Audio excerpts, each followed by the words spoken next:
இன்னைக்கு திரௌபதி 2 படத்தோட ரிவ்யூ தான் பார்க்க போறோம். மோகன்ஜி இயக்கத்துல வந்திருக்கு. இவர் ஆல்ரெடி பழைய வண்ணாரப்பேட்டைன்னு ஒரு படம் எடுத்தாரு, அதுல பெருசா ரீச் ஆகல. திரௌபதி 1ன்னு ஒரு பார்ட் எடுத்தாரு, அதுலதான் ஜாதி அரசியல்ல பயங்கரமா ரீச் ஆனாரு. அதுக்கப்புறம் ருத்ரதாண்டவம் பகாசுரம்லாம் எடுத்தாரு.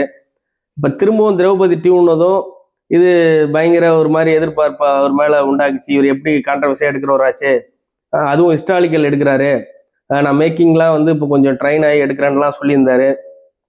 பாகுபலி, காந்தாரா மாதிரி படங்கள்லாம் கொண்டாடுறாங்க, நம்ம ஊர்ல ஏன் கொண்டாடல, இந்த மாதிரி படங்கள் எல்லாம் கேட்டாரு.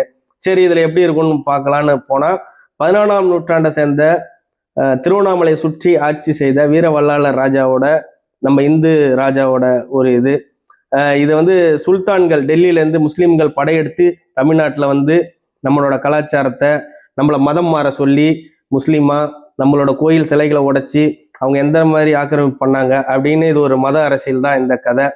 இது என்ன மாதிரின்னு இது வந்து இந்த கதையை ஒரு புரியும்படியா அவர் சொல்லலை.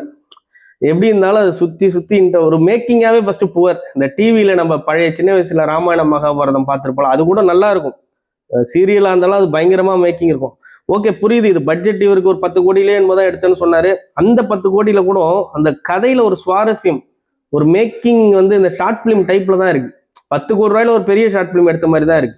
இது அந்த அளவுக்கு எதிர்பார்த்ததை திருப்தி செய்யல.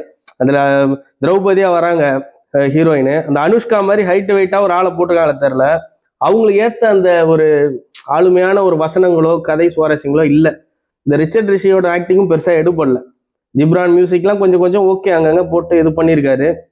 நட்டிலாம் ஒரு ராஜா மாதிரியே இல்லை, ஏதோ சும்மா அப்படியே சும்மா நார்மலா நடக்க விட்டு பேச விட்டு எடுத்தா எப்படி இருக்கும், அந்த ஸ்டேஜ் டிராமாஸ் பண்ண மாதிரி தான் பண்ணியிருக்காரு.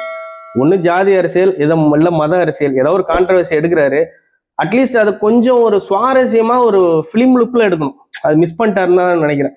ஓகே, இதை பத்தின உங்க கருத்தை கமெண்ட்ல தெரிவிங்க.